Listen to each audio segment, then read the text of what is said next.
What does it mean to be an agnostic Christian? I've been a Christian my whole life, and I've had a really strong journey um, throughout Christianity over the past year and a half or so. So, in this video, I kind of want to give an outline and overview of my journey, and then how I kind of arrived at a more progressive slash agnostic form of Christianity. And then I want to talk about what specifically I believe. So, I grew up in a very traditional evangelical form of Christianity. So, I went to a non denominational church growing up.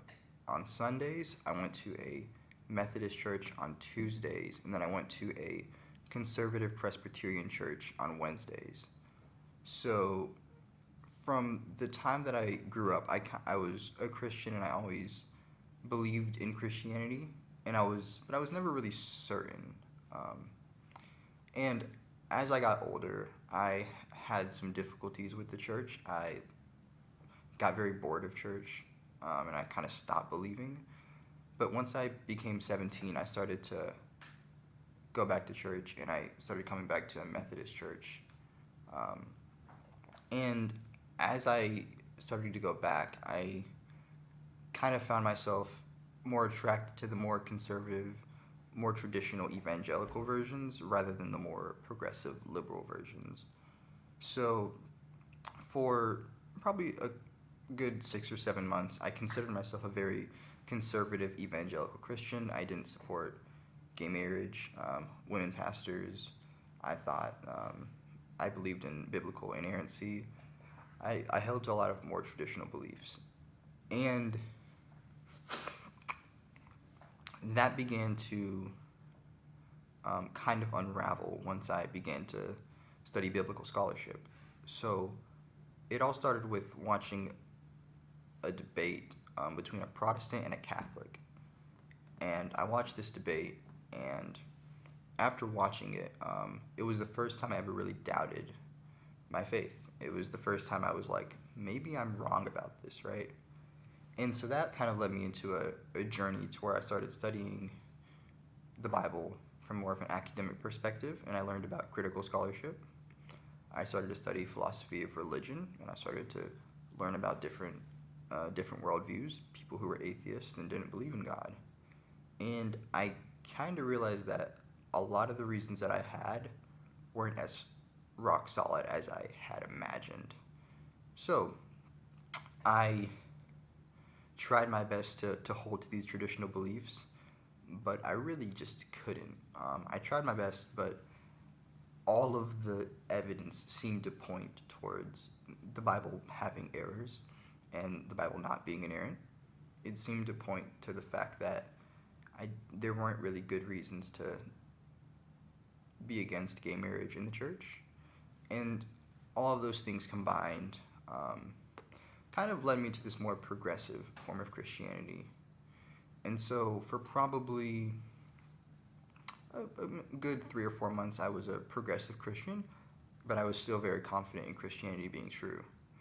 But as I began to study philosophy of religion more and more, and learned about some really good arguments for atheism, I kind of began to realize that not only were my reasons for being a Christian not as good as I imagined, but for believing in God as well. And so I began to move towards a version of agnosticism.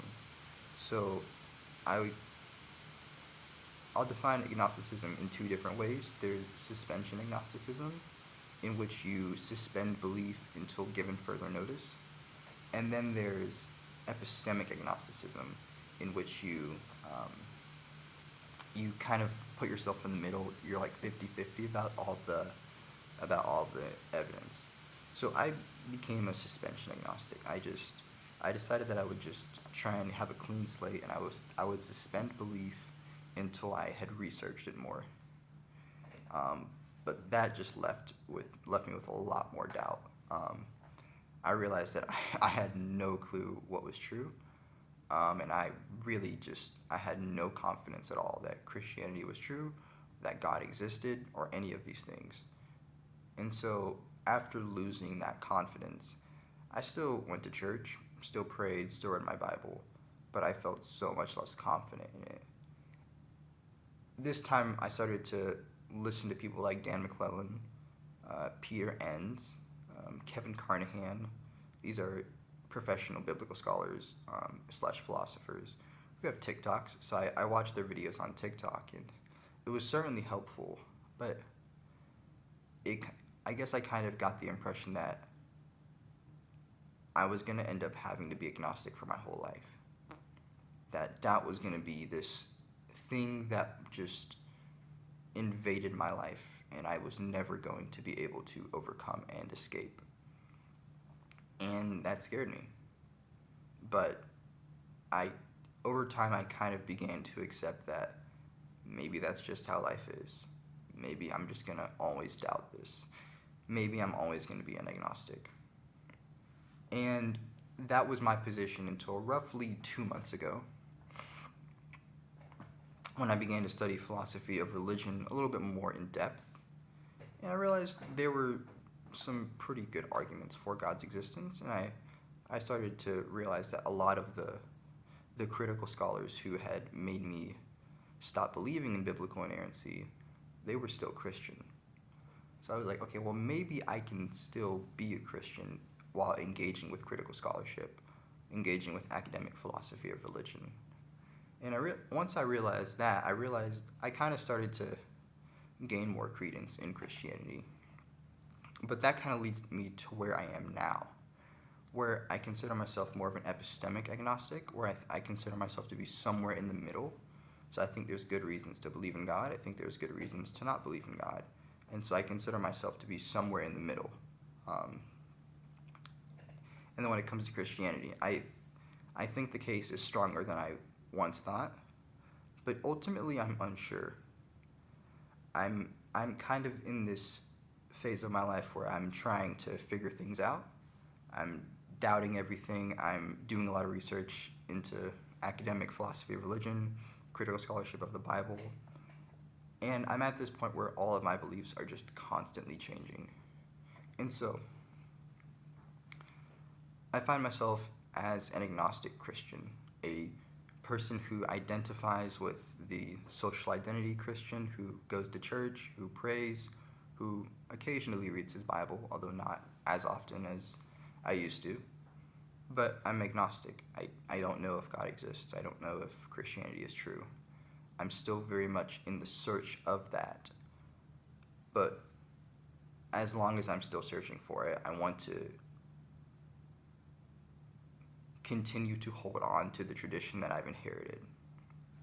And so that's why I consider myself an agnostic Christian. I want to be a Christian and believe in Christian doctrines. I just don't know if any of them are true. But I'm willing to hold on to them while I'm on the journey of trying to discover whether or not they are true or not. And so what exactly do I believe? Okay, so I consider myself an agnostic about God, an epistemic agnostic, so I think I'm roughly 50-50. I think there's good evidence for God, and I think there's good evidence against God, and I am currently about to begin a book called The Existence of God by Richard Swinburne, and I'm excited for that one. And I'm also going to read a book called The Cambridge Companion to Atheism to get the other side. I'm agnostic about the resurrection. I don't know if it did happen. If it did happen, I think I would agree with Paul that it happened in a resurrected spiritual body, not a flesh and blood body. I'm a universalist, so I think that everyone will eventually be saved. I think that hell probably exists, but even if it does, I think that everyone will have the chance to get out of hell. So similar to like C.S. Lewis's version of hell. And I think women pastors and gay marriage are fine in the church. And I'm still very much on a journey. I've been on this journey of agnostic Christianity for about 2 years, and my beliefs have changed every day, every week, every month. And I want to emphasize that I'm still very much learning and changing and developing in my faith and in my knowledge. And so While ultimately all I can give you is I don't know. Hopefully this video can be helpful to anyone who's also having doubts. And hopefully this YouTube channel can be helpful to anyone who doesn't know if Christianity is true, if God exists, but wants to join me on the journey of trying to discover that.